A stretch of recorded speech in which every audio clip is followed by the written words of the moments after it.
All right, welcome back to the channel. Today we're going to be reviewing a video from Cam Capone. It's entitled Bleu DaVinci and Cuffy Break Down How BMF Big Meech used Tammy Cowins for third-party cooperation. So basically saying that Big Meech snitched on Cuffy indirectly through a woman named Tammy Cowins. So in this video, Bleu DaVinci and Cuffy going to be giving testimony to what they witnessed about this situation. Let's check it out.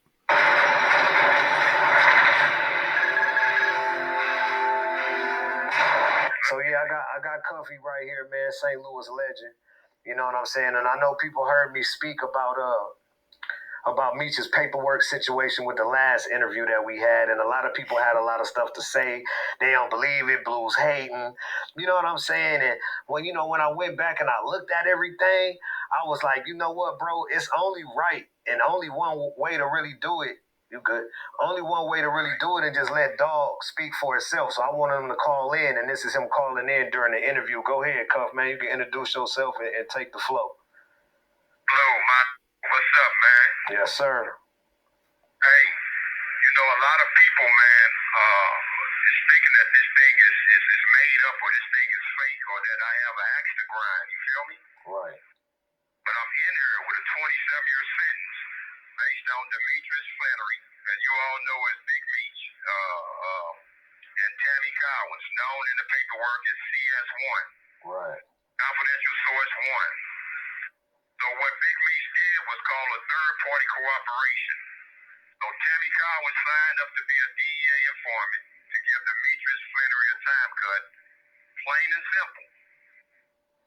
Right. So okay. So can you break down the story? Like, how do you know this?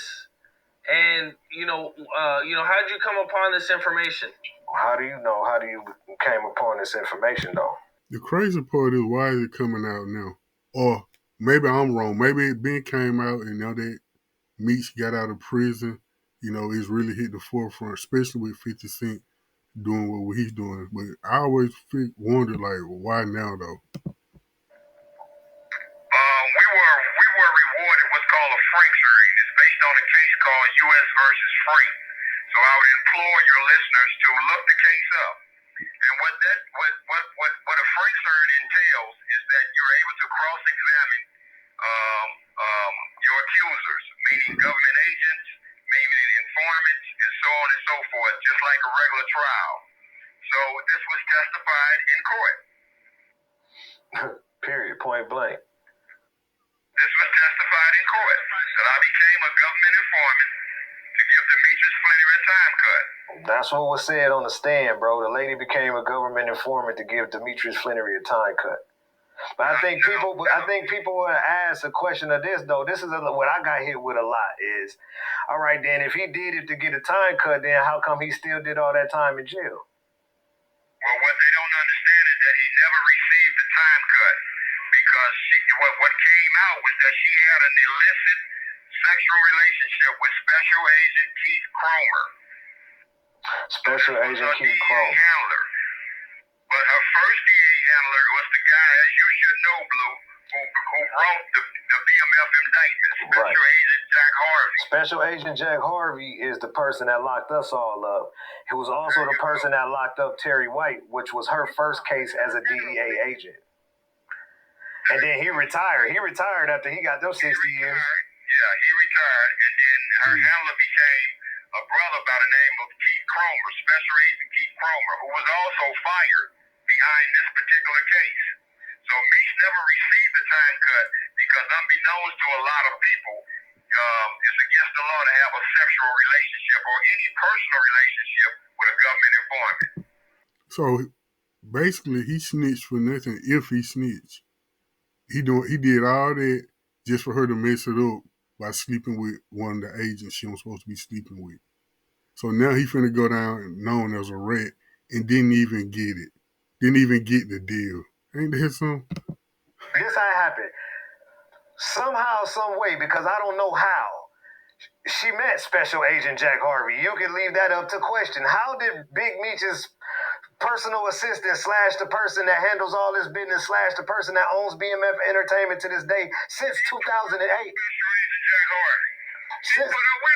So now she meets Special Agent Jack Harvey, and then she starts working for Special Agent Jack Harvey, but not for the Meech case. It was for a whole nother case first. It was for Terry White. But once that case went well, okay, and once that went past and Terry White got his 30 years, Special Agent Jack Harvey retired. But now she was ready to go do the case for Meech and he'll get Meech his time cut. So now when Meech came up, it was a new person that came on, and his name was what's his name again, big homie? Special Agent Keith Cromer is the new special agent after Jack Harvey retired. Now he's her handler. And they engulfed in a personal relationship, sexual, however they called it in the court. And through that relationship, it tainted the case, and it was dishonorable at that point. They had to throw that out. That's why Meech didn't get out. So now you pose the question of why is my big homie Cuff still in jail? And go ahead, Cuff, you can let them know why, how that happened. From that conspiracy, they indicted me on 2 murder charges. Subsequently, I pled guilty to 2 gun charges in exchange for them dropping the murder charges. Now, how did they... Hold on, let me ask this for you. How did they set you up? Hold on, let me ask this for you right quick. How did they get you on something that was totally different from the case that Meech and them had you in a wiretap for? Out of a totally different, nothing to do with the drug conspiracy, but they falsely accused it as being a part of the drug conspiracy. And then they brought about the gun charges. That's using the gun charges in furtherance of a drug trafficking crime. This call was from a federal prison. Okay, and did they hit you with a superseding indictment or just... They superseded me. So they came out of that case that y'all was in court for and hit you with a whole brand new case that had nothing to do with that at all. Didn't have nothing to do. Yeah, it still had something to do with that. They still let the drug conspiracy stand between Tammy Cowins and myself. And she started. That's the only way that they can continue to have jurisdiction. They had to leave the drug charges there. See, I thought that they said, all right, well, this case is over, but we pick up murder charges or gun charges unless it's tied to something. If it's not tied to anything, then the government don't have jurisdiction. So a carjacking has to be tied to something to have a gun charge of using a 924C, as I have, or 924J. J. You feel me? Discharging a firearm is furthers of a drug trafficking crime that results in death. Right. How did Meech have information on you and give it to Tammy, and how did all that come together where they were able to, put all that together? How did Meech have information on you and give it to Tammy so you could get caught up in it? How did that happen? So, I mean, you got to go back to the movie. Okay, so, well, let me take them back. So, me and Tammy were working on the BMF movie. I originally had the script and paid for the script for the BMF movie, not the show that 50's doing on Stars. But I originally paid for the script for the BMF movie, so we were shopping the movie. So Tammy was involved at that time, which is CS1. Tammy Cowins, CS1, had all Meech's life rights. Right. And what year was that? This all the way back in 2010. So she been around from the beginning setting up this play. Okay. So we proved that there was a legitimate business. Right. Legal business. Right. So, let's take it back. The original target was the guy by the name of Fidel Suarez. That was a Mexican cartel member out of California. He was the initial target. Right. Fidel Suarez was the initial target. That's why his name is in the paperwork. Right, that's that. Tammy was trying to get Suarez. Meech and Tammy was trying to get Suarez. Exactly. But when the government found out she was in contact with me, they switched the investigation toward me.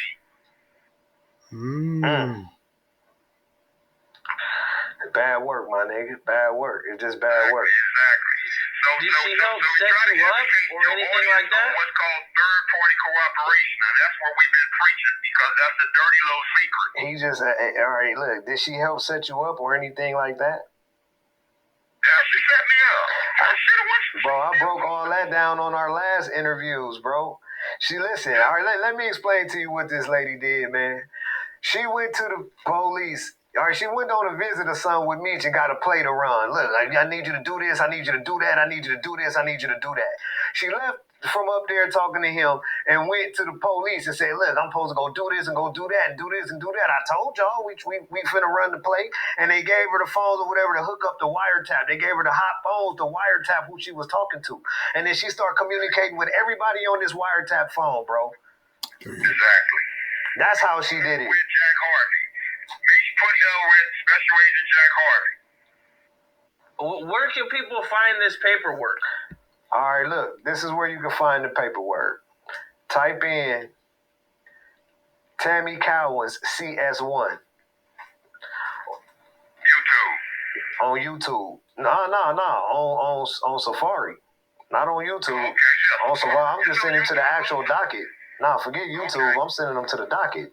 The docket is on, but it's public information. If you type in Demetrius Flannery CS1, type in Demetrius Flannery CS1. Y'all already know the next video is going to be me with this paperwork breaking this down. It's in your Safari search, and it's going to pop up right at the top. A 33 page docket. Wow. With all the docket numbers and everything, so people can't be saying it's fake. For people that want to go to Pace or go wherever and pull it for real, you know what I'm saying, off the internet or from a government site or something, then they could do it because all the CR numbers and all of it is there. So look, when I just typed that in my phone, bro, see, because I don't want no mistakes about it. Hold on. When I just typed that in my phone, this is what it looked like in my phone, right? This is what it looked like in my phone. When I type it in my phone, this is what it looked like in my phone, right? And then I'm going to click on it. Boom. And when you click on it and enlarge it and click on the actual docket, this is what it looked like. Okay? So when you got that one with the red case number 414-CR-00088-RWS-SPM, you know you got the right docket number. And this right here is United States District Court against Dion Lamont Gatlin, Timothy Lamont Rush, Andre Alfonso Rush, and Lorenzo Ralph Gibbs. So them is the defendants, okay? Right there. And all this shit should have been thrown out when the lady started on the mother agent, but they still didn't kept my man, and that don't make no sense. I don't understand it.